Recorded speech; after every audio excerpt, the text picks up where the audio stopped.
Me da mucho gusto saludar, tanto para los micrófonos de imagen como para Excelsior Televisión, a Marcos Martínez, el presidente del Consejo de Administración de Grupo Financiero Santander. Marcos, ¿cómo estás? Bienvenido, gracias por estar aquí. Muchas gracias, gracias a ti. Oye, pues Santander es un banco que recientemente en su último reporte del cuarto trimestre pues mencionaba que bien han tenido un crecimiento formidable, pero que quieren ser todavía más agresivos y seguir creciendo como lo han venido haciendo. ¿Qué es lo que ves en este inicio de año, en esta coyuntura? Mira, sí, tienes toda razón. Nuestro banco, afortunadamente, ha sido un proyecto muy exitoso, en el que sin pretender ser el banco más grande per se, ni en activos, ni en personal, ni en sucursales, sí somos un banco que busca ser líder en las actividades más importantes para el país y para la banca. Y en ese sentido, pues sí, nuestro crédito ha sido el país en el año anterior, crecimos casi 50% más que lo que creció el sistema. Afirmamos nuestro liderazgo en pymes, nuestra posición privilegiada en hipotecas o en el mercado empresarial, por ejemplo. Y este año, los primeros 2 meses, hemos podido mantener esos ritmos de crecimiento, que creo que son muy buenas noticias para todo el mundo, y especialmente para nosotros, porque quiere decir que seguimos sirviendo bien a nuestra clientela y distinguiéndonos de nuestros competidores. Sí, sin duda lo es. Vimos, por ejemplo, los datos del consumo del ANTAD, lo que se puede reflejar ahí, y es un crecimiento espectacular. Y lo que me dices también contribuye, digamos, a que hay un cierto dinamismo en el consumo. ¿Qué dirías tú de esta parte? Porque lo que estamos viendo afuera, y mucho se ha mencionado, es una desaceleración internacional, la actividad industrial de Estados Unidos no está avanzando y eso tendrá que impactar, por supuesto, a las pymes, a las empresas, también a la banca empresarial. ¿Cómo lo están ustedes proyectando y experimentando en este 2016? Pues fíjate que el contraste que mencionas es muy importante, porque hay tan malas noticias a nivel internacional que no cabe duda que ahí están, son reales y las estamos padeciendo pues todo el mundo. Pero sin embargo, México parece estar en un microclima en el que no es que no vaya a ser afectado, pero que a pesar de esa circunstancia, la economía interna del país se desenvuelve distinto, y lo que bien menciona no solo son los toques de levantar. Todas las empresas que han estado reportando los últimos 15 días, que ha sido fechas de reportes, todas traen cifras muy buenas de crecimiento, y lo es no solo en el comercio, también en las zonas con el turismo, en las industriales, no solo de la exportación, sino también las de manufactura interna y local. Son cifras o de un dígito alto o de 2 dígitos todavía. Y esto, pues lo que nos muestra es que es un buen momento en México. Si no son crecimientos del 4 o 5%, que es lo aspiracional, estamos creciendo a un ritmo que nos parece poco, está creciendo más del 2%, pero ya cuando ves cómo está creciendo el mundo, es un crecimiento realmente relevante. Y creo que tenemos, primero, que hacerlo consciente, segundo, que comprarlo y no comprar la idea mala de que nos tiene que ir mal porque el mundo le va muy mal, y tercero, aprovechar el momento. Es un momento de aprovechar oportunidades y tomarlas. Por supuesto. Y justo hablando de ello, ¿cómo se está viendo a México desde España, desde todo el sistema que implica Grupo Financiero Santander? Como te decía, en las geografías donde está el banco, que afortunadamente pues tiene un buen grado de diversificación, México es el país, sí, el primero o el segundo país que muestra mejores perspectivas dentro de nuestro grupo, que está, pues como te digo... Sí, Brasil, por ejemplo, es una operación importante, ¿no? La que tiene. Brasil es una operación muy importante y tenemos una operación muy complicada. Sí, me imagino. Claro. Ahora, desde la reforma financiera en 2013, ¿cómo has visto los avances? Pues prácticamente a 3 años, porque recuerdo que justo aquí en la Convención Bancaria, cuando todavía pues empezaba esta administración, ese era uno de los puntos importantes en los que se trabajó mucho. ¿Cuál sería, digamos, tu balance en términos de lo que se ha avanzado y lo que falta? Yo creo que ha sido una reforma muy exitosa.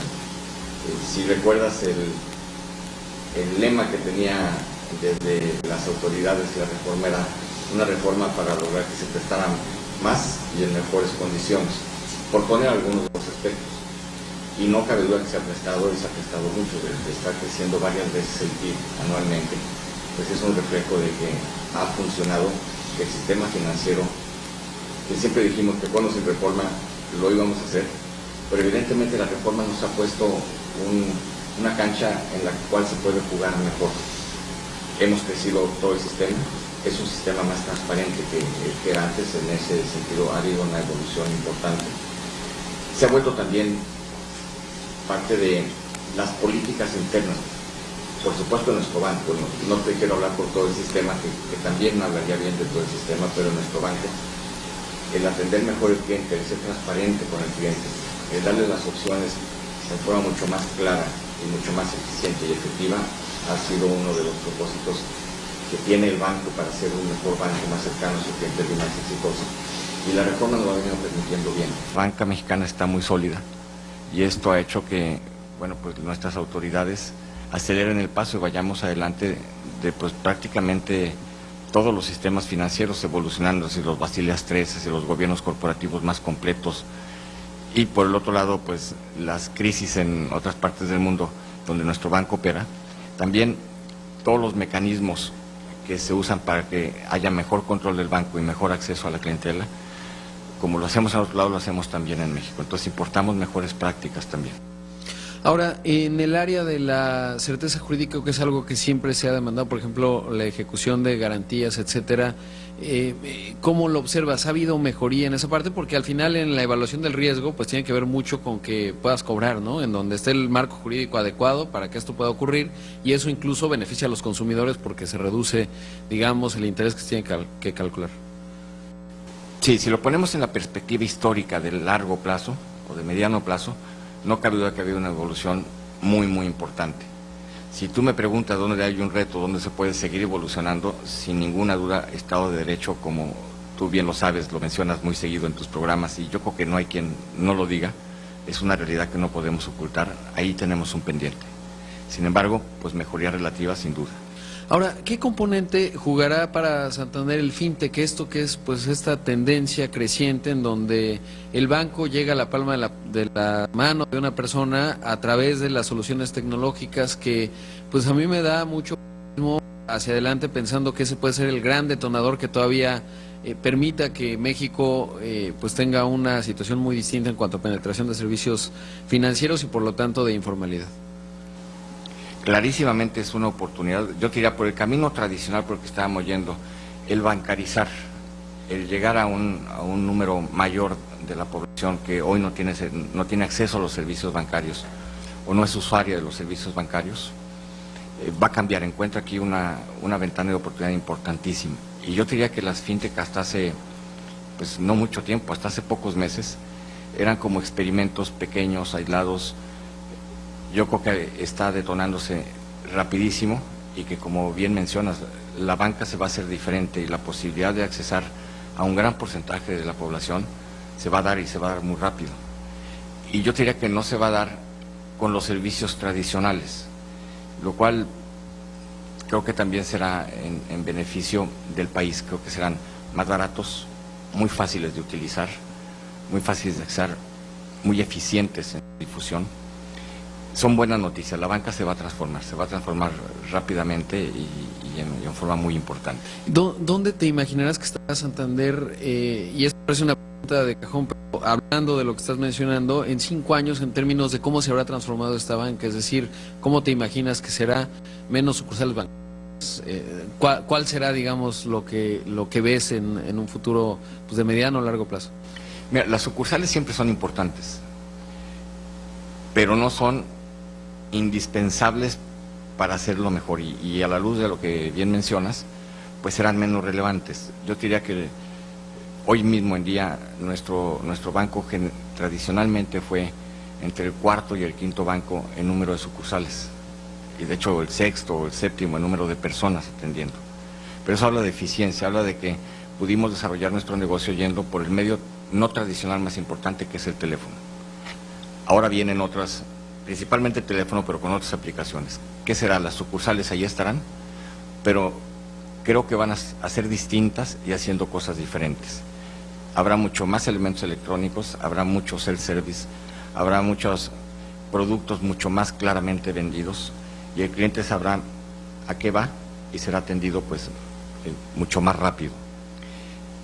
Pero todo lo de fuera será una revolución grande, importante, porque además creo que pasaremos de cobros y pagos a dar mucho más servicios, serán más diversificados, más amplios los programas. Luego las ofertas hacia los clientes para opciones de ahorro, por ejemplo, ya no hablo del crédito, sino del ahorro que cada vez será más importante en nuestro país, será mucho más rica. Creo que la población se va a beneficiar de conocer mucho más opciones y de escoger con mucho mejor conocimiento, con mejor información, y eso lo van a permitir los medios alternos. Ahora, de lo que, regresando a la perspectiva 2016, ¿cuál, digamos, seguirá la tendencia en cuanto a la composición de la cartera de Santander?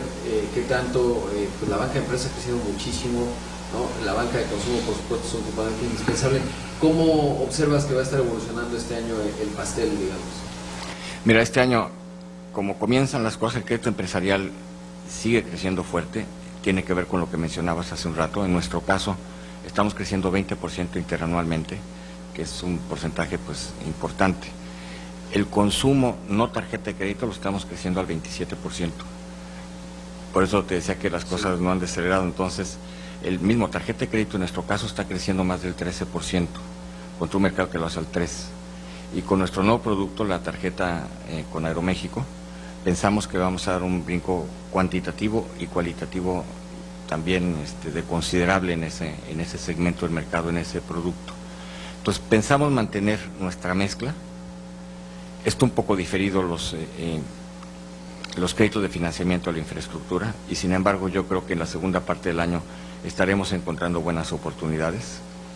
Está muy parado el acceso a los mercados para nuevas emisiones de capital o emisiones secundarias de capital, pero también seguramente en la segunda mitad del año será una actividad que vuelva a tomar fuerza después de haber estado pues un poco apagada por casi un año.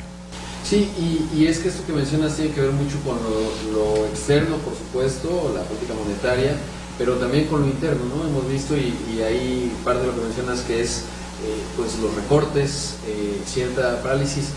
¿Cómo observas este aspecto? Y me refiero particularmente a lo que ha detonado tanto la depresión del tipo de cambio como el tema del precio del petróleo, que finalmente nos está impactando en Pemex y la exposición que cada una de las instituciones tenga. ¿Cómo, digamos, viendo, ya vimos el vaso medio lleno, pero viendo pues lo que te preocupa en este año, qué dirías que sería, considerando esto que ya mencionaba, precio del petróleo, depreciación y Pemex?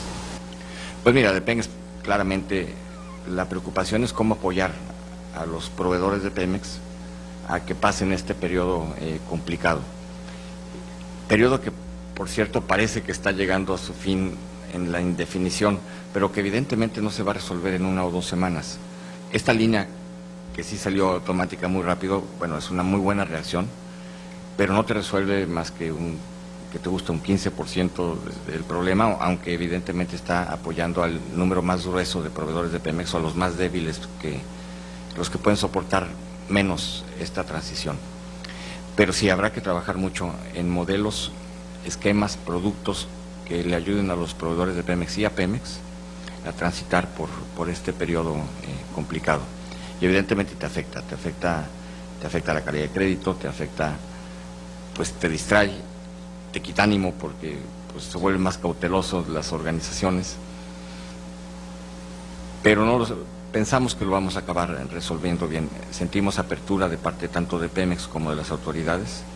Están pensando qué hacer, pero ahora mismo nuestro banco le acaba de ofrecer al secretario que tenemos algunas ideas de cómo pensamos que se pudiera solucionar, y bueno, la respuesta fue: vengan a la Secretaría inmediatamente. Entonces, sí, complicado lo de Pemex, pero todo el mundo aplicándose, y eso nos va a ayudar a que el daño sea menor. No te digo que se evite totalmente, pero que se minimice en la medida de lo posible. El tipo de cambio, pues, ¿qué te hace? Te afecta al mercado inmobiliario, por ejemplo. La gente está del nivel medio para arriba o el medio bajo para arriba, pues haciendo menos operaciones de bien raíces, porque ¿dónde andan los precios? ¿Quién vende? ¿Quién compra?